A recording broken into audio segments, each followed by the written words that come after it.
Mais on voit la tendance. Moi, je ne suis pas à l'université, donc théoriquement, j'enseigne pas. Je fais des séminaires, mais je n'enseigne pas. Vous êtes une ancienne du CNRS? Oui.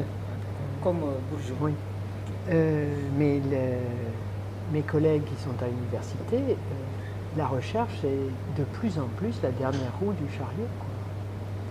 Ils sont pris par des tâches administratives, par des charges d'enseignement. Des charges d'enseignement qui sont immenses. Immenses. Ouais. Et puis, bon, le nombre d'étudiants augmente, on se sent responsable d'eux, enfin, c'est compliqué. Et quand j'entends le discrédit qui est accordé à la dite recherche fondamentale, ce qui veut... Il y a toujours qu'il faut tout de suite passer à l'action. Voilà. Moi, je crois, hein, mais bon, là, il faut que je me taise parce que... Je vous ai compris. C'est terrible, moi, je trouve ça. Je vous ai compris, et puis après vos études, donc bon, j'ai compris votre silence en tout cas. Oui, c'était des... Non, mais c'est comme ça. Non, mais c'est comme ça, on comprend que, voilà, c'est une habitude de travail ici. C'était un peu comme ça.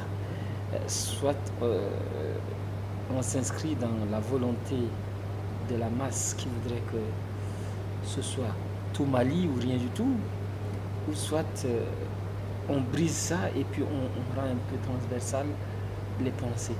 Mais je pense que l'autre, il nous a compris. Le rapporteur. Oui. Au début, il s'était inscrit comme les autres. Mais dès que vous avez réagi et que quelqu'un là-bas lui a dit non, on ne va pas étouffer les pensées des autres qui sont avec nous. Il a commencé par réfléchir. Quoi. Enfin,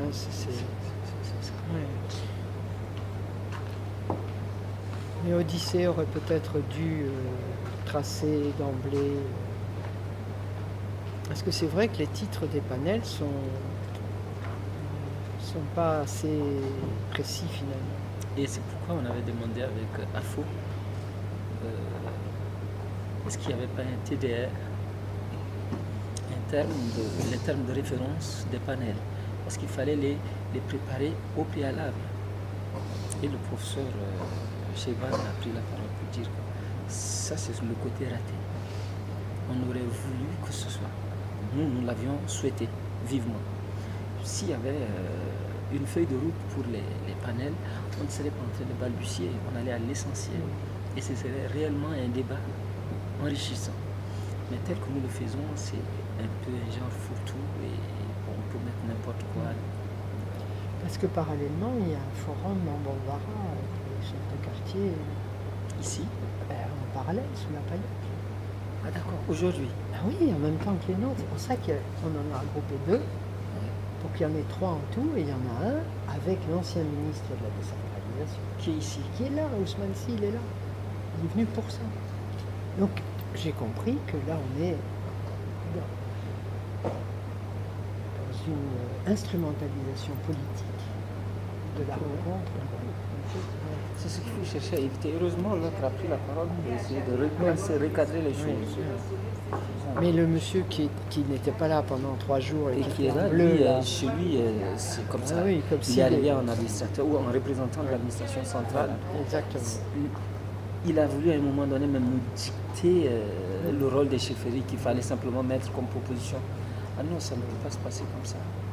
Soit on est universitaire, soit on ne l'est pas du tout. Et quand la réforme de décentralisation, donc, qui a été décidée en 91, au moment de la Révolution, de la conférence nationale, ensuite, il y a eu une décision du président, Alpha Omar Konaré, de ne pas mettre l'élaboration de la réforme sous la coupe du ministère des Affaires, de l'administration territoriale. Ça a été sorti, c'était une mission auprès de la présidence de la République.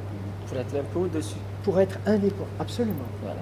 Et on voit que moi j'étais dans un forum en 2010, les gouverneurs, les préfets, on dit, il y avait 300 personnes, on dit bon, la récréation c'est terminé, nous on reprend, nous l'administration nationale, on reprend tout ça en main. Hein.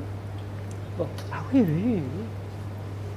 Et donc c'est pour ça que j'étais assez mais déçu parce que... Votre réaction de tout à l'heure, au début, je ne vous avais pas compris. J'avais pris ça pour une colère, mais en fait, c'était censé. C'était une colère quand même. Non, c'est émotionnel, c'est normal, mais c'était censé, parce qu'il fallait faire comprendre à tout le monde que c'est la recherche après tout que nous faisons et que les réflexions devraient prendre un peu plus de hauteur que d'être, voilà, juste là. Parce que par exemple, Moussa Sissoko qui préside, lui il est financé par... oui. Oui, on est resté là. Vous avez mangé? Non, Non, on est resté là. vous mangez pas. Hein? C'est le jeûne, quoi. Vous voulez partir? Non, il te Non, demande mais si vous- tu as mangé. Non, j'ai mangé. Ah, d'accord. Heureusement, merci. Merci. Non, c'est incroyable cette reprise en main par l'État. là. Et C'est puis, n'importe quoi. il est de l'administration. non? J'imagine.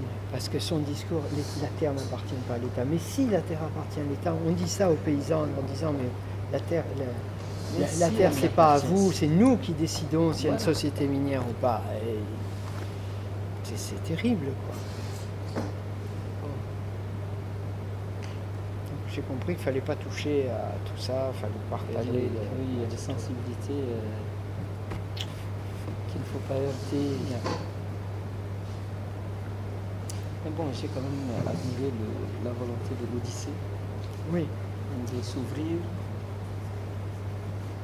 Moi, j'ai eu l'appel à candidature comme ça,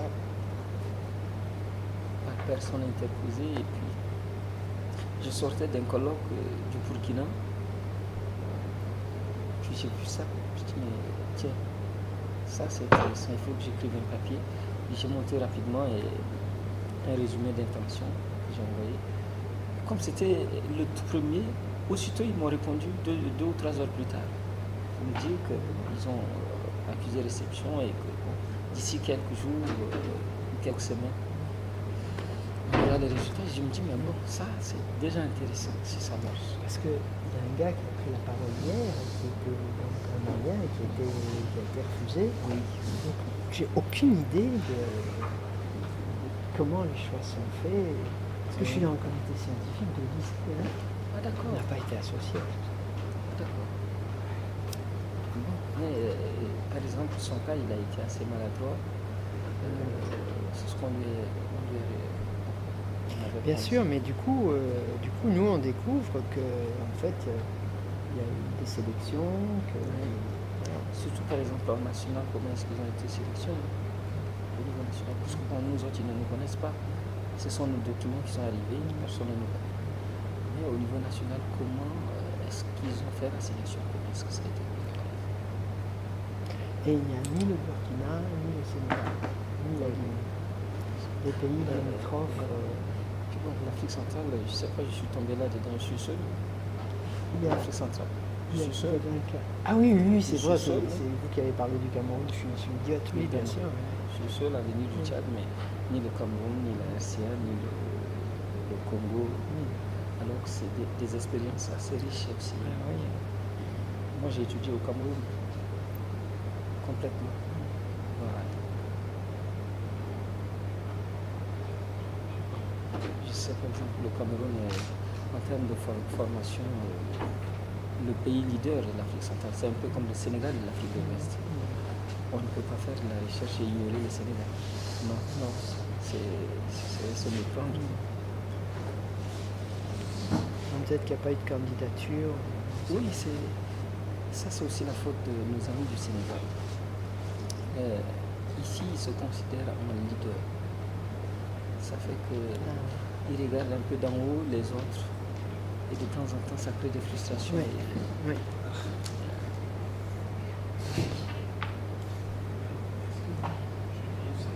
Il nous reste 2 heures ou 1 heure. On a de 14h à 15h, c'est ça? Suggérer des pistes de recherche.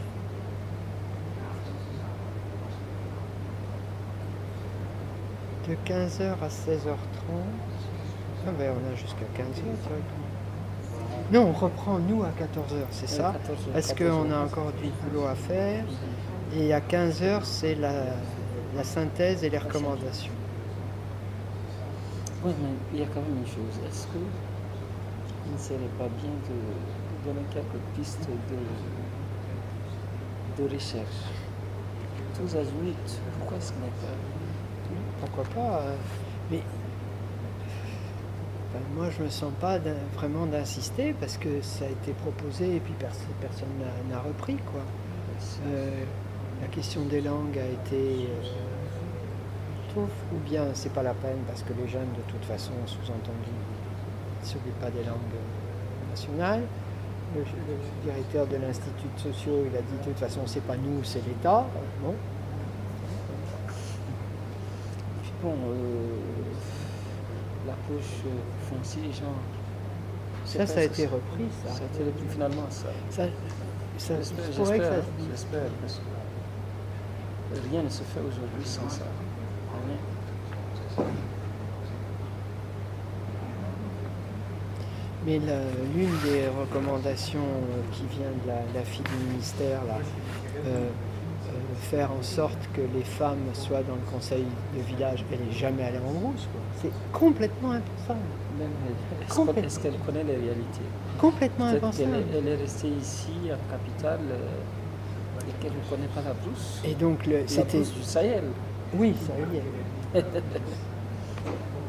C'est complètement impensable. Et donc, au moment de la promotion de la réforme de décentralisation, se disait que même si c'est pas ce qui s'est passé, mais l'idée était que petit à petit, les conseils de village allaient devenir une coquille vide.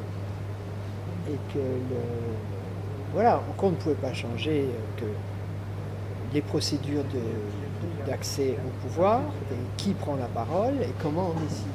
Ces choses-là, on ne peut pas y toucher, donc il n'y a pas de jeunes, il n'y a pas de cadets sociaux, il n'y a pas de femmes, et il n'y a que quelques lignages, même pas tous les lignages nobles présents sur place n'ont pas accès à la chefferie, c'est les familles fondatrices seulement.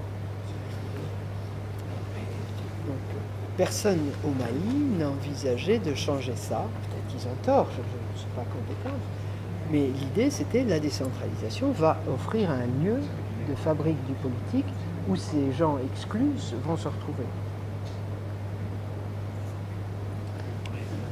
On va introduire les femmes dans le conseil de village. Là, elles peuvent même pas s'asseoir. Elles peuvent même pas. Ils peuvent pas s'asseoir à côté des hommes sur la place publique. Et quand elle en parlait, il fallait voir les regards des hommes sur elle. Ah oui? Ah oui. Et c'était un regard moqueur. Voilà, et là, ce n'était que ce nombre-là. Mais je me dis, peut-être que... Ça rend pas service aux femmes, ça, hein? Non, ça détruit plutôt tout ce qui est en construction en faveur des femmes. Il ne faut pas aller vite en besoin. Et le premier mandat de la décentralisation, ce que j'ai vu dans les villages que je connais un peu, c'est les villageois, les leaders des villages, les chefs qui avaient une forte présence, ont dit ouf, la décentralisation, c'est une affaire de blancs. On va y envoyer les femmes. Et ils ont envoyé les femmes, des descendants de captifs et des gens pas importants. Et puis, au cours du mandat, ils sont perçus qu'il y avait de l'argent. Donc, au deuxième mandat, ils se présentent, enfin, ils ont écarté les femmes. Et donc, les rares femmes qui avaient été promues maires, la coopération internationale les ont baladées partout dans le monde pour dire voilà, il y a des femmes. Du coup, elles n'étaient pas sur le terrain. Et du coup, elles sont disqualifiées, elles ont été exclues. Donc, on n'a rien gagné, quoi. Rien gagné.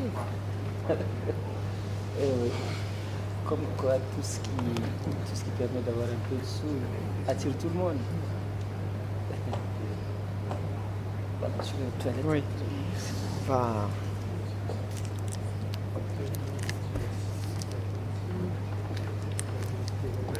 Monsieur Sou. Oui, comment ça va? Ça va un peu. C'est une sacrée responsabilité qu'on vous a confiée là. Hein. Vraiment, je voulais me démarquer de ça, mais le président a refusé. Là.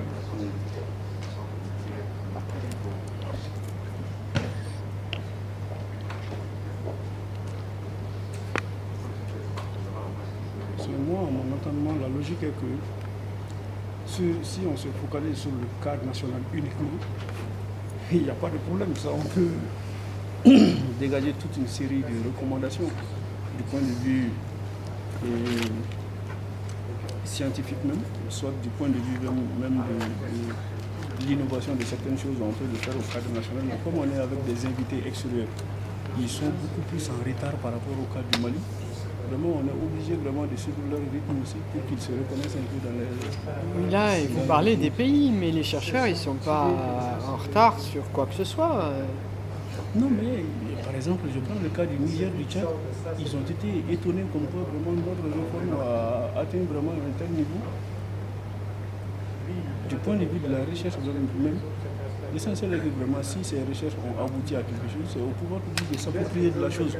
Mais bon, nous on se limite au cadre de la production scientifique uniquement. Mais bon, si les recommandations ne sont pas prises en compte vraiment par le pouvoir public. Ça, c'est l'affaire du pouvoir politique. Bon, ça nous engage pas. Exactement. Vous voyez un peu, c'est ça un peu, je pense que c'est l'une des limites vraiment on se trouve bloqué comme ça dans le processus de la recherche. Mais si les recherches n'ont pas d'impact vraiment dans la vie des collectivités, vraiment ça aussi, c'est pas de notre faute quand même. Non. Ouais. Mais sauf que on n'est pas seulement forcément conseiller du prince. On peut aussi s'adresser aux populations. Aussi, elles peuvent aussi s'approprier ce qu'on produit comme recherche. Voilà, les gens ne sont pas idiots. Hein. Les chercheurs de terrain peuvent le faire. Par exemple, moi j'avais eu une étude sur des choses, une étude du conseil régional. Par exemple, sur comme on est dans la dynamique de la régionalisation, maintenant, comment créer les ressources locales. Mais bon, avec la régionalisation, les conseils régionaux ont un seul instrument, sinon deux instruments juridiques, pour s'appuyer. D'abord, la loi de 2011 qui les autorise à créer leurs propres services, à savoir la création des industries et usines. Ça va accompagner aussi la production locale pour qu'on puisse les transformer dans les industries. Les établissements publics, les collectivités peuvent les créer à partir des délibérations. Ça, on a un fondement juridique pour ça aussi. Mais maintenant, au niveau de la coopération décentralisée aussi, il y a un texte qui régit la coopération décentralisée entre les entités décentralisées. Tu prends l'étude de cas était sur le conseil régional de Sikasso. Mais à Yamoussoukro, qui est proche de Sikasso, ils peuvent faire des liens de coopération décentralisée avec le conseil régional de Yamoussoukro pour essayer de faire des échanges économiques entre eux. Et là, toutes les recommandations se sont tenues sur ça. Sur les 3 recommandations, il faut que le conseil régional ait le courage de délibérer sur la création des établissements publics. Et au-delà de cette question de création des établissements publics, il faut qu'on essaie d'identifier la nature de cet établissement public, industriel ou commercial ou culturel. Il faut que vraiment ça soit édifié, dans la nature de l'établissement. Et le lien de partenariat avec les partenaires voisins, comment ces échanges économiques peuvent être facteurs d'impulsion de l'économie régionale. Ça, c'est des recommandations très précises, concrètes, on voit ce qu'il y a derrière. C'est bien très sûr. pratique. Même au niveau national, qu'est-ce que l'industrie va profiter au niveau du conseil régional? Est-ce que vraiment à partir, comme vous l'avez dit, la production des cotons, des mangues et céréales, la transformation de ces choses, est-ce que le conseil... Mais ça, c'est des ambitions énormes. Il faut que vraiment le conseil régional imagine déjà la portée de Est-ce que ça ne va pas être plus facile de concrétiser ça une fois que les conseils régionaux seront élus de manière directe? Non, c'est pas dans le cas spécifique ici. Ça, Parce que pour l'instant, enfin moi le conseil régional que je connais un peu, les conseillers régionaux, ils ne sont pas en capacité de penser. Non, ils ne sont pas en capacité. Tandis que là, ils pourraient le devenir quand même. Si c'est une élection directe, il y aura plus de lettrés. C'est ça, il faut. Bon, c'est pourquoi vraiment la question du potentiel humain, même dans l'administration publique, ça pose problème. La question des ressources humaines, là, ça pose problème. Mais aujourd'hui, avec la fonction publique des collectivités au Mali, et je ne pense pas que ça soit le cas au Niger ni au Tchad. La fonction publique des collectivités n'est pas dans ces états-là. Donc, pour aller vers ça, il faut que vraiment ces États aussi s'alignent vers ça. Vous voyez un peu. Parce que c'est de ce que je connais, qui est limité bien sûr, de l'évolution de la décentralisation en région de Gaille, les personnels administratifs ont joué un rôle essentiel. C'est les secrétaires généraux qui ont contribué à ce que ça tourne. Il y a beaucoup de communes où ça tourne bien. Ça c'est ça c'est le cœur même de la vie des entités décentralisées. Quand on n'a pas des ressources humaines capables vraiment de faire de la conception, ça pose problème. Comme on a l'habitude de dire, les élus passent, les administrations resteront et demeureront. Exactement. Bon, il faut que vraiment on arrive à valoriser aussi ces ressources humaines capables vraiment de piloter les projets de développement. Et les élus ne sont là que pour signer et délivrer. Mais le suivi, ça dépend C'est l'administration, bien sûr. Et même pour le cas des établissements publics, propres aux collectivités, il faut que ça soit animé aussi par les fonctionnaires des collectivités. Pour le cas en France, c'est pareil. C'est-à-dire Ça y est, les établissements publics Ah oui. en termes de ressources humaines. Oui, il n'y a pas d'élus. Ce sont des gens nommés pour leurs compétences professionnelles, etc. Je vais laisser... Vous voyez que vraiment il y a pas mal de choses. Mais la réflexion scientifique a déjà démontré vraiment tout. Ça, je m'en doute. C'est pour ça que c'est pas... Voilà, les recommandations comme ça, c'est très intéressant, tout ce que vous avez dit sur le Sikasso. Voilà. Ça, c'est une étude que j'ai eu à faire. Mais je me dis, quel qu'en soit, ça va rester dans les tiroirs. Ça, c'est sûr. C'est dommage. C'est dommage.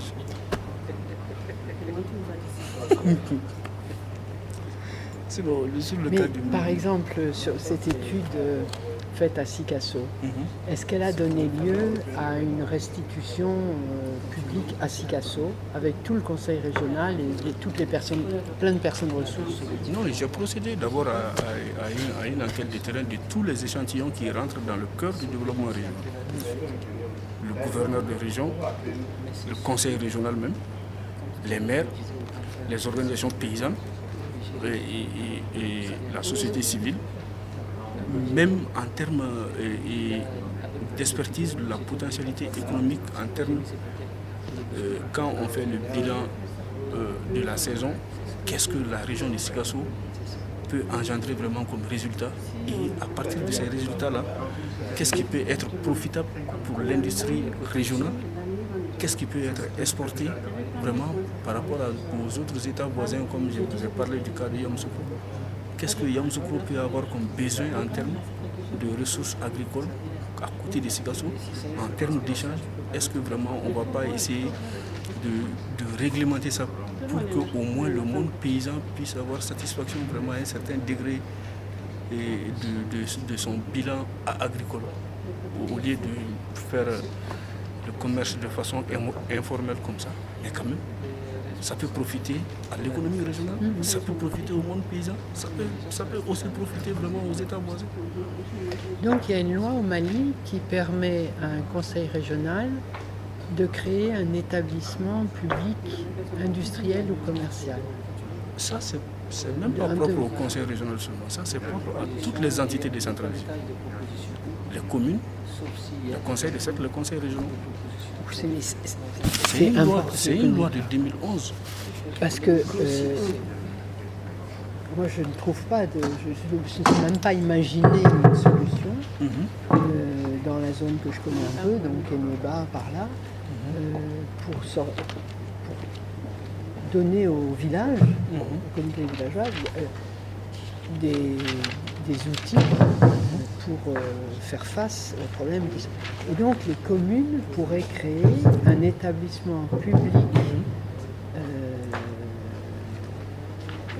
peu importe, commercial, industriel ou culturel. D'accord. Mais l'autonomie financière serait assurée par la collectivité. Et ça pourrait regrouper les communautés villageoises qui ont des mines, par exemple. Oui, surtout dans les zones minières, ça peut beaucoup profiter. C'est vachement intéressant, ça. Personne n'en a jamais parlé. Non. Mais il faut on peut commencer, oui, on attend encore quelques minutes. Avoir de l'imagination aussi pour donner l'opportunité aux collectivités aussi de prendre des initiatives. Donc j'ai noté ça. Oui. Il y en a qui vont même courir après les trains sans les rattraper, j'ai l'impression.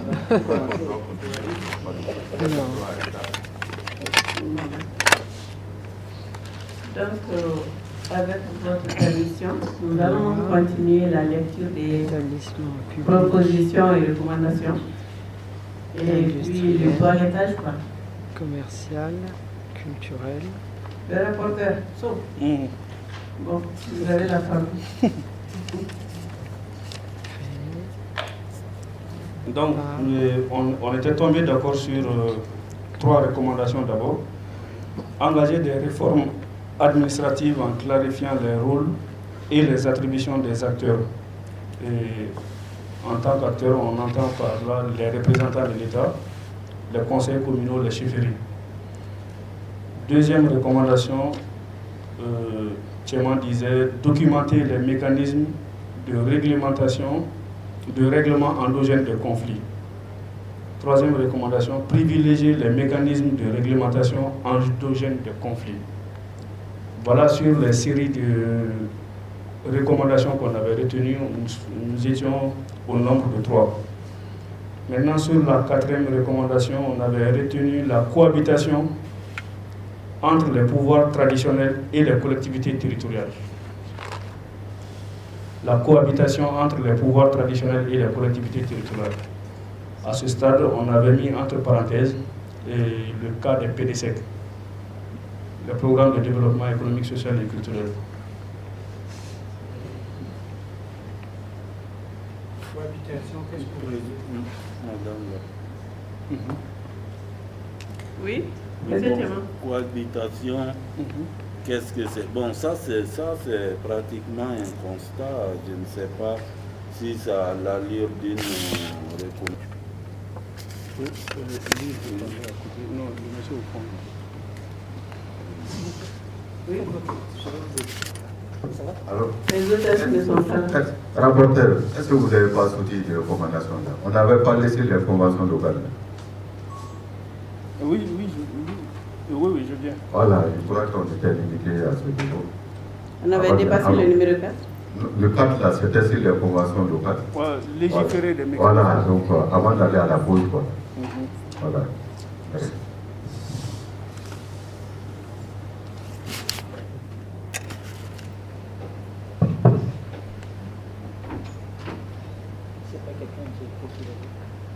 Vous avez quelque chose à dire? Parler de cohabitation, est-ce que ça ne donne pas une intention un peu belliqueuse? Je ne sais pas. Je ne sais pas, mais je me pose la question. Quand on dit cohabitation entre deux choses, c'est que le problème est tel que l'existence des deux est pratiquement difficile, donc on force un peu les choses, mais je ne sais pas. Je me pose la question.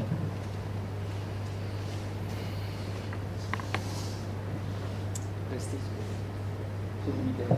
Gardez votre micro.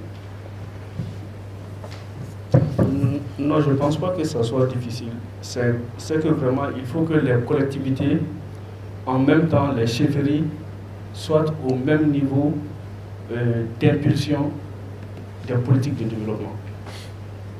En même temps, et l'organe de conception, c'est la commune, mais l'organe de participation, l'élément indispensable dans la participation de la mise en œuvre des PDSEC, ce sont les entités villageoises.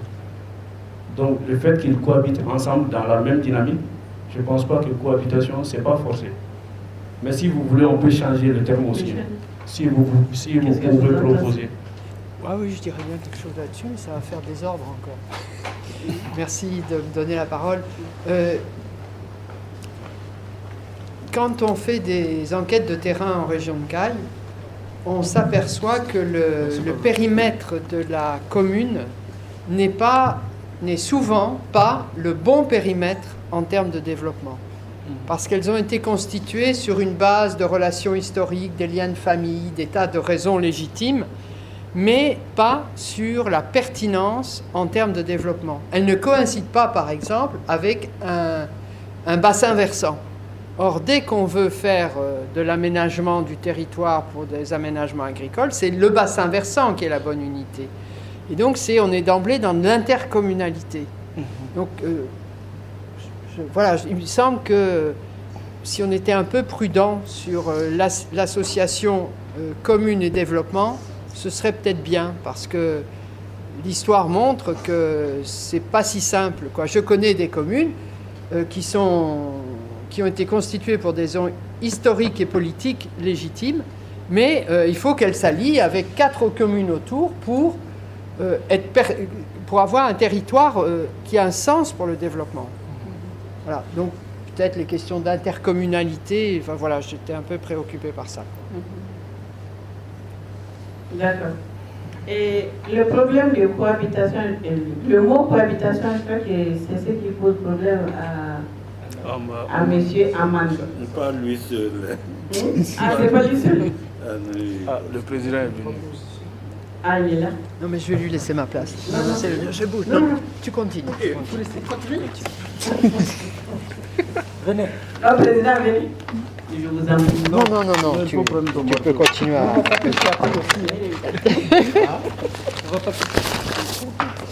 Non, merci.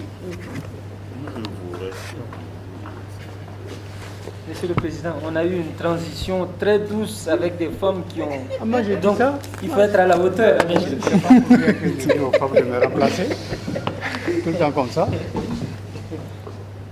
Ah, mais maintenant, votre sac est là. Bon.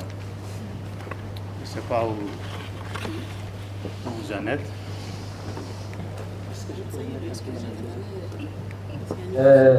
Juste pour mettre le président dans le bain, c'est que nous sommes arrivés au 4e point et le rapporteur va simplement relire cette proposition qui est en débat en ce moment. Voilà. Vous permettez, président. Mais je dois faire un compte rendu. Merci. Non, c'est pas la peine, madame. Le 4e point, c'est la cohabitation entre les pouvoirs traditionnels et les collectivités territoriales. Nous nous sommes dit que dans le cadre du PDSEC, de la matérialisation du PDSEC, forcément tous les acteurs de la chaîne locale vraiment doivent suivre le processus. Donc c'est en ce sens que j'ai parlé de la cohabitation.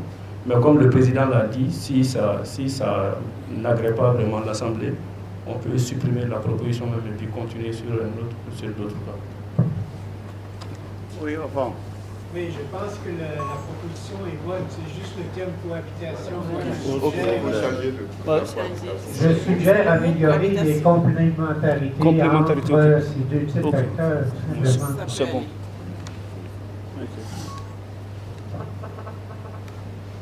Bien, tout le monde est d'accord avec ça, hein? Oui, c'est le mot. Vous pouvez continuer. 5e proposition. Vous allez lire en ce moment-là. Matérialiser. Non, Le 4. C'est la complémentarité entre les pouvoirs traditionnels et les collectivités territoriales. C'est ça qui est retenu. Améliorer. C'est ça. Améliorer la complémentarité. Voilà, comme vous avez commencé par les améliorer la complémentarité.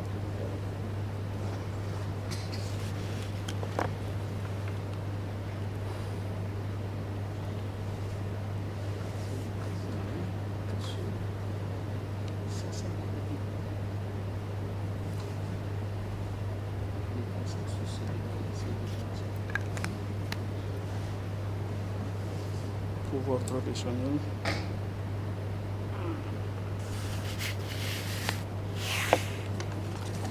Ok. Améliorer la complémentarité entre pouvoir traditionnel et collectivités territoriales.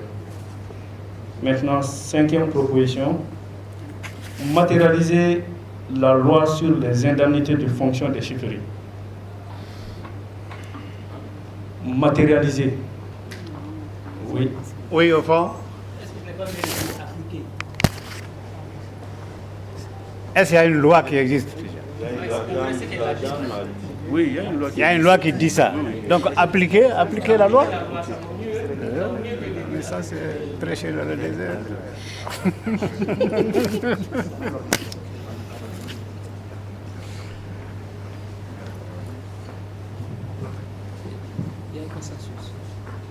En plus, il y a une loi. Oui, il y a une loi déjà. Tout le monde demande à ce que la loi soit appliquée. En tout cas, au cas du Mali. Parce que chez nous, il y a beaucoup de lois qui sont là, qui ne sont pas appliquées. Les lois dorment dans les tiroirs. Donc maintenant, c'est l'impunité qui prévaut. Et là où il n'y a pas de loi, qu'est-ce qu'on suggère? Là où il n'y a pas de loi, Légiférer là-dessus. Légiférer? Je ne pense pas au Tchad s'il y a une loi pour ça. C'est en ce sens-là que je voudrais intervenir sur C'est ça. Oui, allez-y. En fait, pour le cas du Tchad, dans la chaîne de chefferie, jusqu'au canton, ils sont pris en charge par l'État. Et je voudrais vous donner le nombre de chefs de canton, mais j'ai peur que vous soyez scandalisés. Il y en a 800. Pratiquement. 800 chefs de canton. mais le Tchad, ça fait combien de kilomètres? Bon. Mais le Tchad, c'est quand même 1 200 Non, le Tchad est grand, mais la population. Un peu. C'est plus que le Mali. Oui, mais la population. Mais dans ce cas, c'est bien. Mais s'il vous plaît, c'est pas ça ce qui attire mon attention. C'est le fait que l'État n'a pas les ressources de prendre tout ce monde-là en charge. Il faut se dire la vérité. Et donc, si ça doit être... C'est vrai, c'est un plaidoyer pour le bien-être des chefferies. Donc il faut être réaliste. C'est peut-être appliquer l'existant, légiférer pour que le bien-être des chefferies soit pris en compte en termes de rémunération. Mais bon, je ne sais pas comment dire, mais savoir raison garder à un certain niveau. Merci. Oui, de l'eau. Ouais. Pour le cas du Mali, est-ce qu'il y a une loi qui a été promulguée? Ah, moi, c'est ce qu'elle a dit. La loi portant création, oui. Il y a une loi pour ça.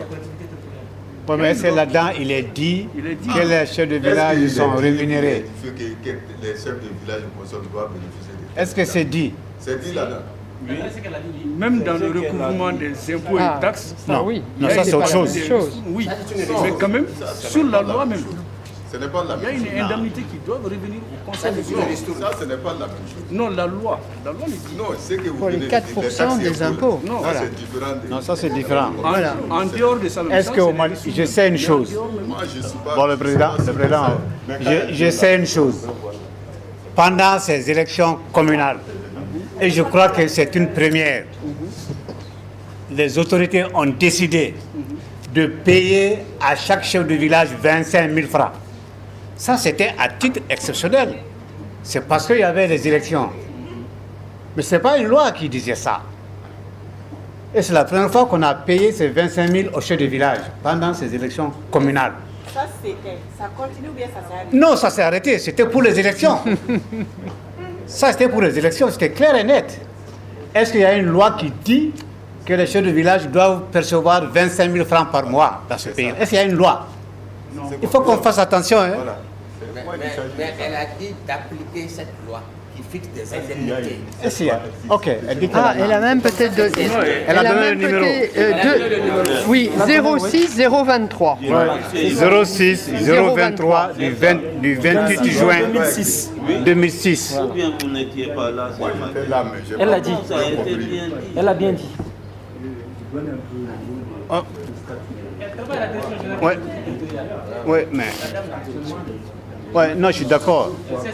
On veut s'assurer qu'il est dit de payer mensuellement ou bien annuellement au chef de village tant d'argent.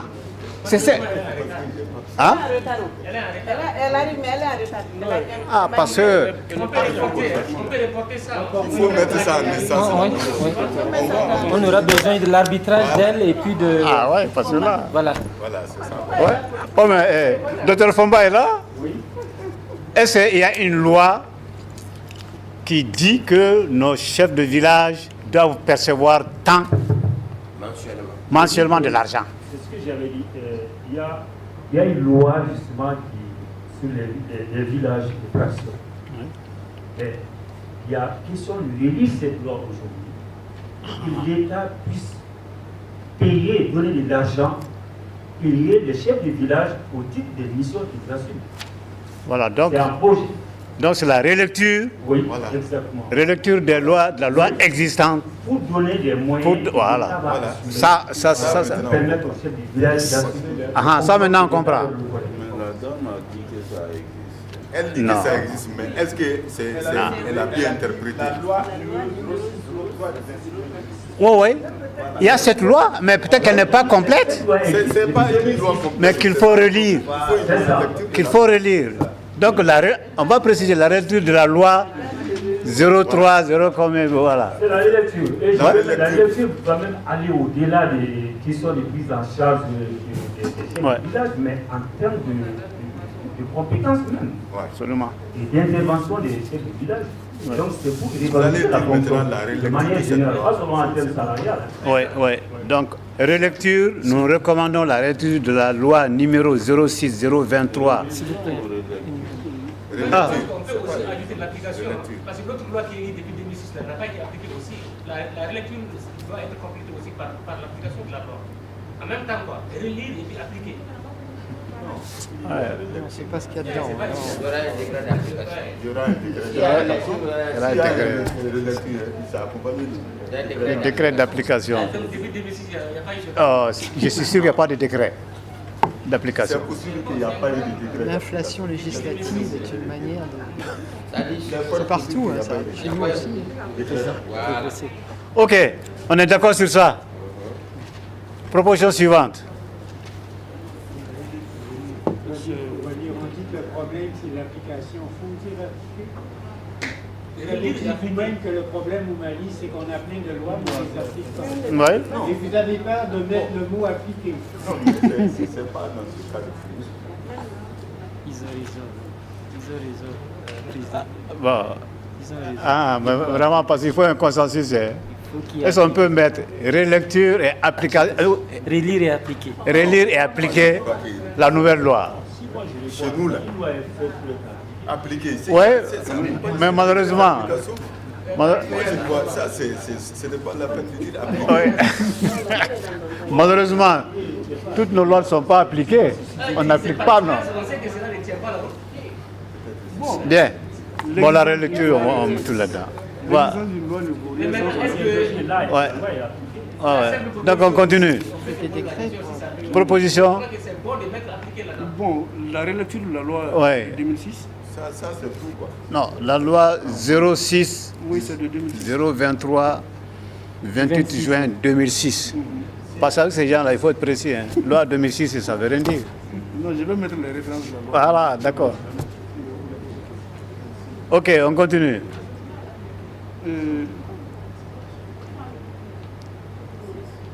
6. Édifier le rôle des instances des conseils communaux et des conseils de village. Édifier le rôle des instances communaux et des conseils de village. Clarifier ou... Clarifier, déterminer ça. Président, il y a une main là-bas au fond. Il y a une main au fond. Est-ce que ce n'est pas la même chose que la première recommandation? La réforme administrative? Oui. Bon. Ah ouais, ça peut se... Ouais, ça peut aller là-dedans. Hein. Oui, c'est bon. Ça va ensemble. Vous avez raison. C'est du rédit, oui, c'est du rédit. Vous avez raison. Continuons. Concevoir les avis des conseils de village dans le champ d'action des collectivités territoriales. Concevoir. C'est des propositions, on revient sur le... Non, peut-être prendre en compte. Ouais, ok. Ouais, mais prendre les avis dans quoi? Ok, prendre en compte. Prendre en compte. Oui, mais dans Ça, quoi c'est là? dans le code des communes déjà. Attends. Ils sont censés être consultés. Vous pouvez lire ça? Prendre en compte? Les avis des conseils de village dans le champ des collectivités territoriales. Oui, mais là, on est en train de vouloir défoncer les portes ouvertes. Parce que dans les textes de la décentralisation, c'est déjà prévu. C'est déjà prévu. Ah, c'est déjà prévu? Donc, on peut demander d'appliquer ce qu'il y a là-dedans. Sinon, c'est ça. Ça, c'est prévu, hein? Donc ça, on peut économiser ça. Oui. Ok, on progresse. On progresse. Donc on laisse ça. Oui. opérationnaliser les modes de participation des conseils du village. À quoi? Est-ce que c'était opérationnel? On va dire de mener une réflexion là-dessus, beaucoup plus une recherche, pour voir quels sont les modes opératoires possibles. Les modes opératoires. Les modalités opératoires d'implication des conseils du village. Des conseils villageois dans la gestion, dans la gouvernance locale, dans la gestion locale des affaires. Est-ce que vous voulez dire que les chercheurs doivent engager une réflexion? Voilà, une recherche même. Voilà, une recherche pour pouvoir donner... Inventorier. Oui. Et après, cet inventaire va aboutir évidemment à des propositions. Comment on peut bien formuler ça là? Voilà, parce que ça répond un peu à la préoccupation de pluralité des pouvoirs de Michel. Et je me dis qu'en tout cas, chez moi, il y a plusieurs pôles de pouvoir. Le chef du village n'est pas forcément le chef de terre. Ah, ça c'est clair.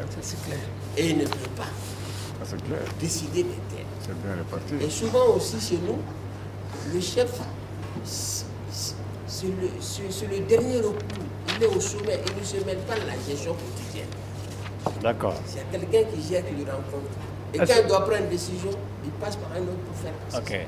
Est-ce qu'on peut avoir une bonne formulation là, de tout ça? De l'idée?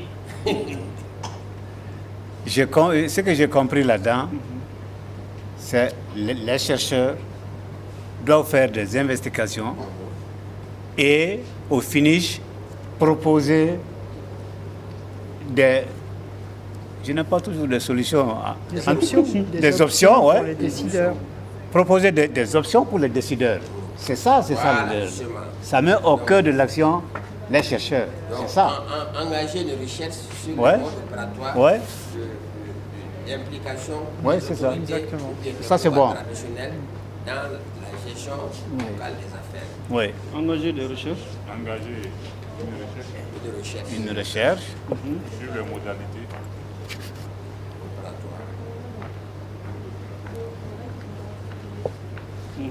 d'implication des pouvoirs traditionnels ou locaux.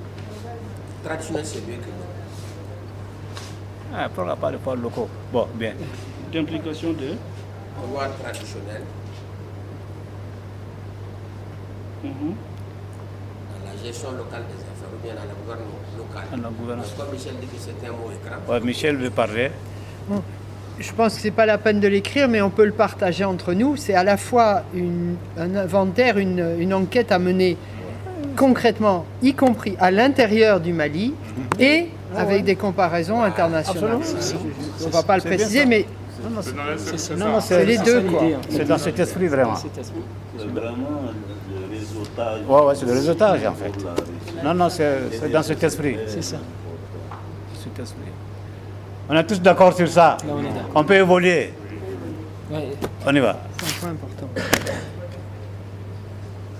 Revaloriser le pouvoir original de la chefferie traditionnelle en le mettant au centre de l'identification des déterminants du développement local.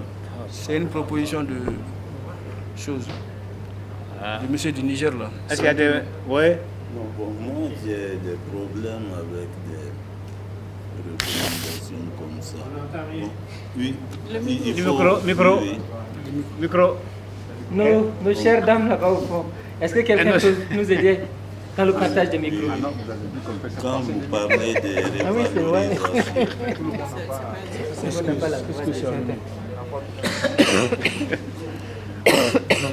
Quand vous parlez de révalorisation en termes opératoires, c'est très compliqué. Donc vraiment des mots multidimensionnels comme ça, ou polysémiques, vraiment moi je les évite.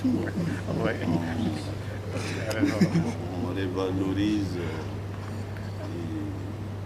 et très souvent on est en train de dévaloriser les mots. Qu'est-ce que vous proposez à la place? Non, pour moi c'est même sans objet. Pour moi la recommandation est sans objet. Voilà.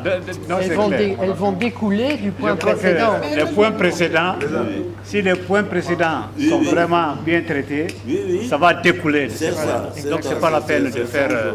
C'est à partir de l'exemple du cas du Niger. Les Nigériens nous ont proposé. Non, on a compris, c'est normal. Peut-être c'est une insuffisance chez eux. Ah oui. C'est possible. Moi, je crois que ce n'est pas la peine de prendre ces recommandations. C'est ce qu'on est en train de dire. Voilà. Parce que vous avez dit là, nous-mêmes, on n'a rien compris. Non, d'accord, ça va découler des autres points. Oui, vous pouvez continuer. Ok.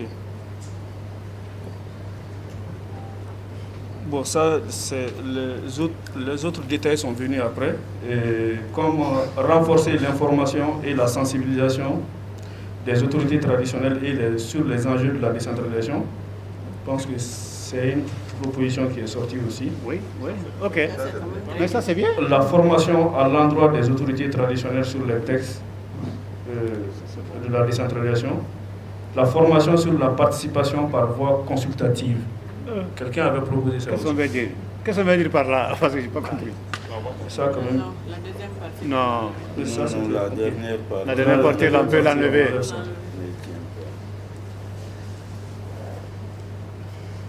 Ensuite, favoriser l'accès de la terre aux femmes. C'est une proposition qui est venue aussi de la salle. L'intention est bonne. L'intention est bonne. Mais dans son application, dans la pratique, elle sera vraiment difficile. L'intention est bonne, mais vraiment, dans son application, dans son effectivité, il n'y a pas de problème, on peut essayer. Non, mais... C'est vrai. Excusez-là. Oui, allez-y. Mais on peut essayer là. Est-ce que c'est possible? C'est là la question. D'accord. Vous êtes fini? J'allais argumenter. Mais il monopolise le micro là-bas. Là. Tu vas aller aussi, Ibra? On peut essayer, mais essayer comment? Il a été dit ici que dans le droit positif malien, il n'y a aucun problème. Il n'y a aucun problème. Les femmes, je connais beaucoup de femmes qui ont beaucoup plus de terrain que moi ici, à Mambo. Bon, il n'y a pas de problème pour le foncier urbain. Et pour les terres aménagées par le gouvernement, il y a une spécification, il faut obligatoirement 10% de superficie aux jeunes et aux femmes. Maintenant, le problème c'est au niveau de la terre de mon ancêtre. Quand tu veux que, parce que tu es ma petite femme, je te donne ma terre, et quand je veux mourir, tu vas aller te remarier puis amener ça là-bas. Non mais, oui, donnez le micro ici. Son application. Je ne suis pas d'accord avec mon aîné Edmond. Simplement parce que sa petite femme risque d'avoir plus de terrain que lui. Et pour prendre la terre de ses aïeux et l'amener ailleurs. Je pense qu'on doit être au-delà de notre petit ego d'homme. Ayons ce courage, en tant qu'intellectuel aujourd'hui, d'affronter le destin de la femme. Je le dis comme ça. Ça va choquer, mais c'est ça. En fait, chez moi au Tchad, c'est 30% de responsabilité pour les femmes. Ça commence par s'appliquer systématiquement. J'aimerais que dans le foncier, ce souhait émis par notre sœur ne soit pas banalisé. Transcendons un peu. Vous allez imposer ça au... C'est pas une imposition, c'est un souhait. Pardon. Oui, c'est gentil. Bon, excusez-moi d'intervenir dans un débat malien, mais je propose qu'il y ait une invitation à faire des inventaires des modalités que l'on trouve pour sécuriser les parcelles qu'exploitent les femmes, en particulier dans le maraîchage. Ça va peut-être donner des idées, parce que il y a des endroits où ça se fait, et voilà, je n'ai pas fait d'enquête très précise, mais je connais des lieux, et de les montrer, de les étudier, donnera peut-être quelques idées et fera tomber l'idée que c'est pas possible, quoi. Ça se fait. Là, je suis d'accord avec vous. Oui, non, je pense, tel que formulé là, vous ne prendrez aucun acte de colloque sans trouver cette phrase-là là-dedans. C'est partout. Favoriser l'accès des femmes aux terres. C'est partout. On écrit ça partout. Dans tous les colloques. Donc, prenons des spécificités, par exemple. Par exemple, sécuriser les terres maraîchères. Ça c'est précis. C'est clair. C'est précis. Sinon, l'autre là, c'est bateau. C'est dans tous les textes. Dans tous les rapports. Ok, Président. Le consensus se dégage. Sécuriser les terres maraîchères aux femmes. Voilà. Concéder aux femmes. Ok. Exploité par les femmes. Est-ce que... On continue. Sinon, encore une petite facilité, peut-être pour le titre foncier, parce que la femme aussi... Parce que le foncier, là, allez-y dans mon village. C'est nous qui parlons de ces choses-là, que nous diabolisons le village. Les femmes n'ont pas accès, les femmes n'ont pas accès. Mais on sait comment les villages fonctionnent. Sécuriser les terres. Sécuriser les terres. Les parcelles. Les parcelles maraîchères. C'est déjà pas mal. Hein? Exploitées par les femmes. Voilà. C'est clair. Mais si elle fait du coton... Ah, le coton. Ah, ben oui. Quand on dit maraîchage, c'est source de revenus. Les parcelles exploitées par les femmes. Voilà, parce que si on met seulement le maraîchage... Donc on enlève les parcelles exploitées par les femmes, quelles que soient les parcelles. Voilà. Moi j'ai mon champ de coton. Je te donne une partie là. Et tu veux garder ça pour toujours. Et tu veux que je n'ai pas le droit de te retirer ça. Tu veux garder ça toujours. Surtout quand tu divorces avec moi. Si on dit maraîchage seulement, ça c'est cantonné. Il ne faut pas que du maraîchage. Non, je vais d'accord. Est-ce que c'est les parcelles?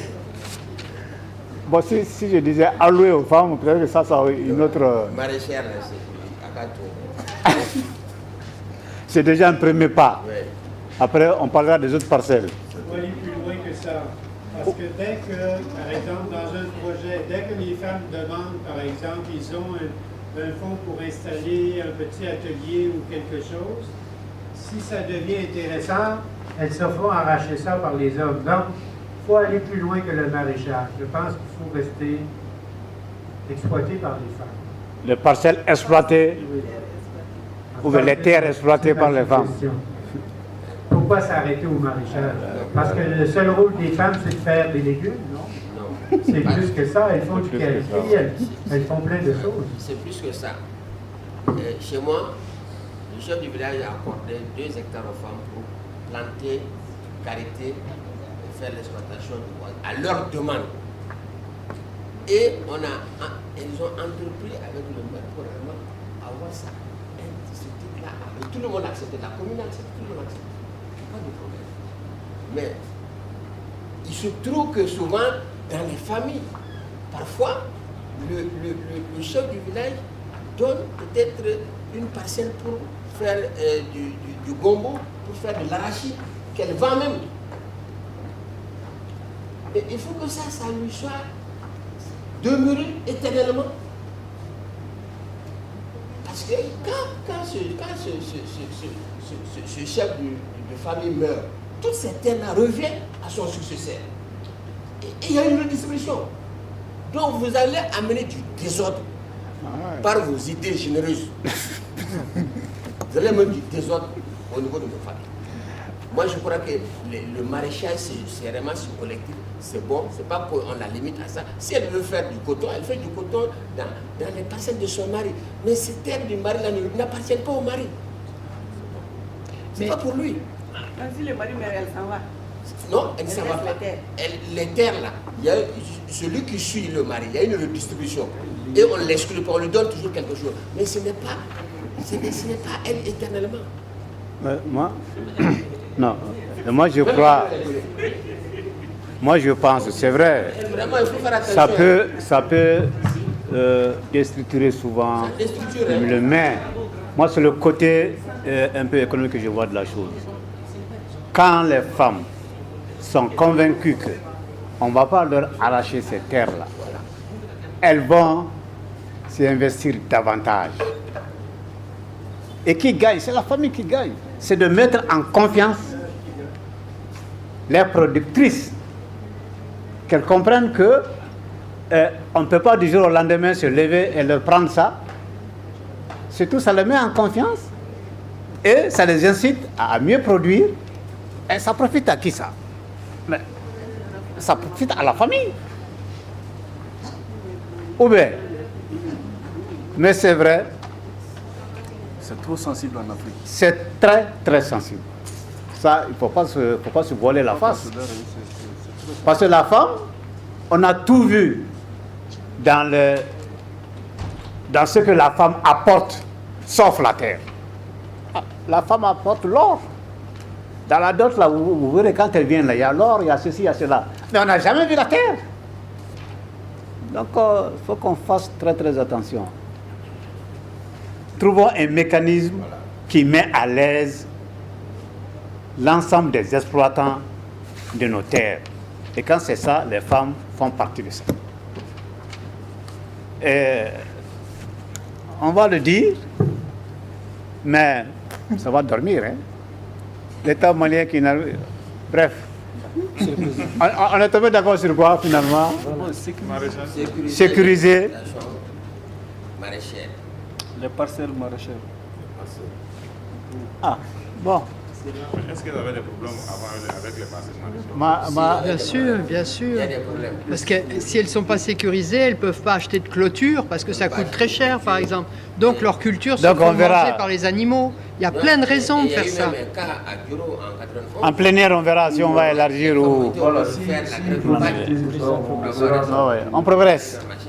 On progresse. Mais il faut dépassionner simplement les Oh, ouais. Quand on parle de terre nationalement, c'est fini, ça parle. On avait dit aussi de revisiter la gouvernance des chefferies traditionnelles. Révisiter la gouvernance des chefferies traditionnelles. Oui, Tchéma, qu'est-ce qu'on veut dire? C'est les recommandations bateau. Oui. Vraiment, ça ne passe pas. Bon, révisiter la gouvernance. Qu'est-ce que tu proposes? Non. C'est moi qui ai proposé, je peux expliquer. C'est-à-dire il faut donner concrètement de quoi il s'agit. D'accord, il va l'expliquer. Je l'ai dit, vous allez pouvoir le formuler peut-être. Oui. Si par exemple on disait tout à l'heure qu'il y avait un chef de terre, okay, qui est en train de vendre les terres de son terroir à son propre profit personnel, il n'y a personne qui peut rien dire. Ou bien on peut dire quelque chose. C'est ça que j'appelle comment est gérée cette gestion des terres par le chef de terre. C'est ça. C'est ça la question. Parce qu'on ne peut pas laisser quelqu'un s'enrichir personnellement au détriment des besoins de terre de sa communauté. Donc comment on peut gérer ce monsieur qui le gère pas en bon père de famille? Ça, c'est l'idée de réglementer. C'est réglementer. La distribution des terres par le chef de village, c'est ça? Personnellement, moi, je suis ignorant sur cette question. Je me pose la question parce que j'ai entendu dans cette salle qu'il y avait de plus en plus de chefs de village qui vendaient les terres de leur village. Et ça, c'est pas au profit de leur village.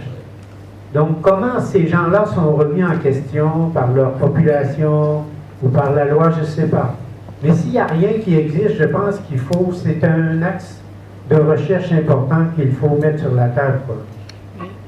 Il est possible que, dans le coin que je connais un peu, ça dépend de la superficie et il faut l'aval du préfet ou du sous-préfet ou du gouverneur selon la superficie. Donc ce n'est pas forcément seulement le chef de village, c'est tout l'appareil d'État sur la question de la gestion des terres. Mais qui en profitent au détriment de la communauté. Oui, mais il y a un aspect aussi qu'on oublie. Les détenteurs de terres, ce n'est pas le chef de village. Je ne parle pas du chef de village. Moi, je fais partie de la famille qui a créé tel village. Les terres sont reparties entre les lignages. Et j'ai vu des cas où ce n'est pas le chef de village seul qui vend. Les conseillers et même des simples citoyens vendent les terres. Les raisons évoquées, il faut les vendre avant que la commune ne prenne ça. Donc si on dit de remonter pour le chef du village, comme si c'était le chef du village seulement qui vendait les terres, c'est, moi je m'inscris en faux contre ça. C'est tous les propriétaires de terres, quand ils sont dans le besoin, ou bien ils sont manipulés par nous autres citadins, ils vendent les terres, ils les bradent. Le chef du village le fait, les chefs de terre le font, des simples villageois le font parce que c'est les terres de mon papa. Donc ce n'est pas le fait du simple chef, du seul chef de village. Je ne sais pas, j'essaie d'appréhender un autre angle de vue de ce que dit l'autre. C'est l'aspect pénal du bradage des terres par les chefs. Je ne sais pas si c'est un peu dans ce sens-là que vous voyez. Quand le chef vend et qu'on sait qu'il a vendu un bien qui est commun à tous, mais il est quand même chef, que prévoit la justice en termes d'aspect pénal? Je parle sous le contrôle des juristes ici. Je ne sais pas si c'est sous cet angle que vous voyez. Est-ce qu'il doit être puni ou non? Par qui? Voilà, et par qui? En fait, je pose la question. Je pose la question. Par exemple, dans ce village, toute la communauté commence à être frustrée par cette pratique parce qu'il y a de plus en plus de jeunes dans le village, on a besoin de plus en plus de terres, et là, on est en train de vendre les terres à des urbains qui en feront quoi? Peut-être que nos enfants du village deviendront leurs travailleurs, etc. Est-ce que c'est pas mieux de garder ça pour nos enfants, pour qu'eux-mêmes exploitent les terres du terroir? Et comment on peut gérer ça? S'il y avait une dérive, comment arrêter cette dérive? Moi, je pense que la question qu'il faut se poser à ce niveau-là, c'est de savoir à qui la terre appartient. C'est ça la question. Parce qu'il n'est pas toujours évident que la terre appartient à tout le monde. Non. Non. Parce que les réalités ne sont pas les mêmes. Quelqu'un qui détient le pouvoir foncier, quelqu'un qui détient ce pouvoir-là, ça veut dire que les terres l'appartiennent, ou les terres appartiennent à sa famille. Et lui, étant le patriarche, ou le chef de la famille, il a le droit d'user de ses biens comme il l'entend. Ce n'est pas parce que la superficie est grande qu'elle appartient à la communauté. Hein. Ou ce n'est pas parce que les hectares en question ou les terres en question sont sur la surface du village que ça appartient à tous les villageois. Parce que tous les villageois, avant, parce que c'est ce qu'il faut comprendre, parce que c'est la logique là, à ce niveau-là. Avant, les gens qui détiennent le foncier là, ils prêtent aux gens leur foncier là. Ils le prêtent. Comme on le dit en Babara, Bourdigidi. Bourdigidi, ce n'est pas un type de propriété, à mon avis. C'est un prêt d'usage. Mais maintenant, comme vient de dire le président, si on sait que si les détenteurs fonciers voient l'usurpation de cette terre-là par la municipalité comme une menace, ils cherchent des profils là-dessus avant que ça ne soit le cas. Donc maintenant, la question qu'on doit vraiment dégager, à laquelle nous devons répondre précisément, à qui appartient cette terre-là? C'est en ce temps qu'on pourra faire la part des choses aussi, et la communauté aussi, elle est vraiment liée à des familles, quelque chose comme ça. Non, là, vraiment, on est en train d'engager vraiment un débat encore là. Moi, vraiment, c'est pas un débat, mais je viens dans le sens de monsieur là, vraiment parce que c'est une préoccupation. En tout cas, moi, je suis concerné à plus dire parce que chaque année, il y a des assassinats dans nos villages à cause de ça. C'est-à-dire que les situations, il y a caractère de situations. Les situations ne sont pas toujours les mêmes. Vous avez des cas où le chef coutumier, le chef de terre n'est pas le chef du village. Vous avez des cas où le chef du village est en même temps de la famille des propriétaires de terre. Et quand vous dites à qui appartient, ça, il faut dépasser ça. Ce sont les terres du terroir du village. Il ne faut pas comprendre des dispositions qui font que plus tard, des habitants et des citoyens du village n'est même pas élu par l'exploitation de la terre. C'est ça, prendre des mesures préventives. C'est pas parce que vous avez 100 000 hectares, ça a passé à votre famille, que vous devez tout vendre et que des citoyens du village, plus tard, n'aient même pas à avoir emprunté, soient obligés de s'exiler. Je crois qu'il faut réfléchir sur ça. Et il avait bien dit comment mettre en question la gouvernance des chefferies traditionnelles qui travaillent pour leur propre poche. Et réflexion sur les limitations et limogeage de certaines autorités traditionnelles. Si ça, est-ce qu'on ne peut pas faire un axe de recherche, voir vraiment quels sont les cas où vraiment le propriétaire de terre, même c'est pour ses ancêtres, a dépassé le minimum acceptable. Bien, moi je crois que le débat, on va faire. Ce qu'on peut peut-être dire, hein, faire une étude sur la gouvernance des chefferies traditionnelles. Sur le foncier. Oui, sur le foncier. En matière de foncier. En matière foncière. Voilà. Ça passe. Ça passe. Ouais, donc, on continue maintenant. Vous avez simplement esquivé la chose, quoi. Non, on l'a pas Permettez que je vous dise. Non, on l'a pas esquivé. On l'a pas esquivé parce que Ça passe. ça passe, non. Allez, continue. Le boulama. Le boulama. Vous continuez? Ok. On avait dit aussi de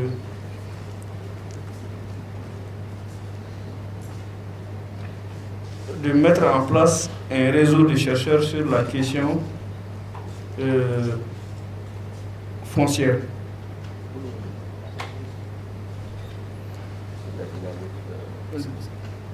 Mettre en place un réseau de chercheurs sur la question de la relation pouvoir traditionnel et collectivité territoriale. Moi, je suis pour ça. Voilà, c'est ça qu'on avait mentionné. Ok. Bien, tout le monde est d'accord avec ça? On peut continuer. C'est fini, non? C'est fini. Il y en a encore? Je pense que c'est ça. Je pense que c'est tout. Hein. Oui, je crois que c'est tout. Oui. Bon, nous venons de faire le tour. On avait dit aussi institutionnaliser le pouvoir traditionnel comme partenaire stratégique du développement local. C'est parce que c'est des mauvaises pratiques. C'est des mauvaises pratiques. Non, ça, c'est... Voilà, Ok, d'accord. Ils sont déjà au cœur dedans. Je pense que c'est... Donc, nous venons de faire le tour. Okay. Et je pense qu'on a eu un consensus sur les différents points. Est-ce que quelqu'un d'autre pense qu'il y a un point important qui n'a pas été soulevé jusqu'à présent?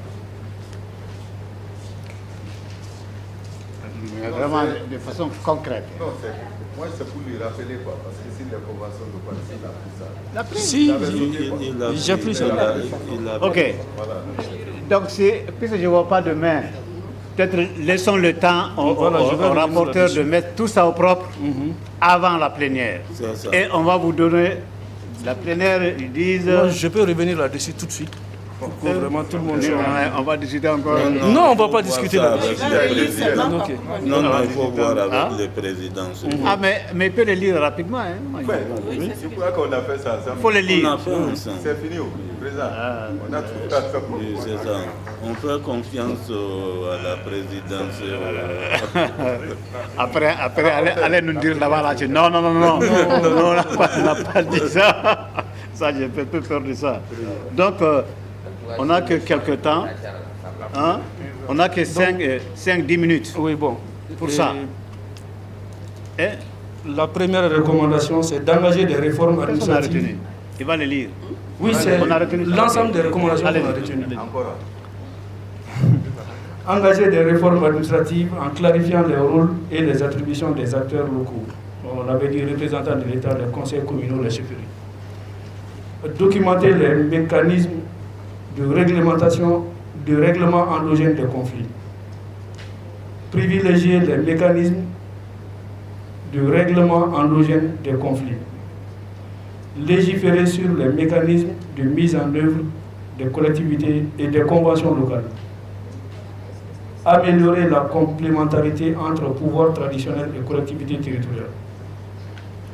On avait dit aussi de faire la relecture de la loi de 2006 sur les indemnités de fonction des chefferies. Je vais intégrer ça après. Engager une recherche. Qu'est-ce que j'avais dit? J'avais dit la relecture. Ah oui. Et la forme quoi. La forme, les verbes partout là. Ouais, ouais. D'accord, relire la loi. Engager une recherche sur les modalités opératoires d'implication des pouvoirs traditionnels dans la gouvernance locale. Renforcer l'information et la sensibilisation des autorités traditionnelles sur les enjeux de la décentralisation. Faire des formations à l'endroit des pouvoirs traditionnels sur les textes de la décentralisation. Sécuriser les parcelles maraîchères exploitées par les femmes. Faire une étude sur la gouvernance des chefferies traditionnelles. Mettre en place un réseau de chercheurs sur la question des relations pouvoir traditionnel et collectivités territoriales. Voilà ce qu'on avait retenu comme recommandation phare. C'est les parcelles maraîchères qui tombent là-dedans comme un cheveu dans la soupe. Voilà, et je sais qu'on va pas nous rater dans notre groupe aussi là, sur cette question. Juste une dernière petite intervention. Vous savez, j'ai expliqué qu'on travaillait en gouvernance et restitution dans redevabilité au niveau des communes. Ce qui est un peu étonnant, c'est qu'on demande par exemple aux organismes de gestion des services publics, les ASACO, les gestions de points d'eau et tout ça, de faire un bilan devant la mairie, mais aussi de faire un bilan devant les usagers. On demande à la commune de faire une restitution publique du compte administratif. Oui. Mais il y a un autre pouvoir qui est là, le pouvoir centralisateur. Mais lui, on ne lui demande pas de faire des restitutions publiques. Est-ce que, pour moi, je ne sais pas, pour le citoyen lambda, je trouve que c'est deux poids, deux mesures, quoi. Donc, je ne sais pas, j'ai peut-être manqué des débats sur ça, mais je trouve que si on veut donner encore plus de crédibilité à l'engagement de l'État vers la décentralisation, il faut aussi avoir des pratiques qui sont un peu similaires des deux côtés. Non, mais vous avez raison, mais moi, dans un autre langage, je dirais autant on demande aux collectivités de faire ceci, de faire cela. Après, on voit si c'est fait, si c'est pas fait. Mais le problème, on n'évalue pas les pouvoirs publics. On ne les évalue pas. Donc, qu'ils fassent bien ou mauvais, ça, c'est tabou. Et il faut qu'on apprenne à faire une évaluation systématique et au niveau local et au niveau central. C'est ce qui nous manque. Oui, parce que notre principal problème actuellement, c'est la défiance, la perte de confiance avec les institutions. Donc, si les institutions se mettent légalement à être redevables, on va gagner du terrain. Non, absolument. Bien. Est-ce que sur ce, on peut dire que nous avons fait le tour, on attend la plénière. Entre-temps, le rapporteur va mettre ça au propre. On est d'accord? En tant que président, je vous félicite. Je vous félicite vraiment parce que... Dans la douleur, quoi. Non, pas dans la douleur. Comment dans la douleur? Parce que c'était très bien. L'impression que j'ai eue, c'est que les 3 jours ont été bien suivis par tout le monde. Et là, tout de suite, c'est ça qui nous a facilité le travail. Hein. Merci aux deux qui nous ont rafraîchi la mémoire et à tous les autres qui ont fait des propositions pertinentes. Et là, je pense qu'en plénière, quand nous allons nous retrouver en plénière, ce qu'on a fait ici, il ne faut pas penser que c'est de la Bible, c'est le Coran. On ne touche pas. Ce n'est pas ça du tout. Nous partons soumettre nos propositions qui seront discutées. Et c'est à nous de les défendre, de montrer aux uns aux autres c'est de bonnes propositions. Et on le fera sans passion. On est d'accord? Donc merci et on se retrouve à la plénière.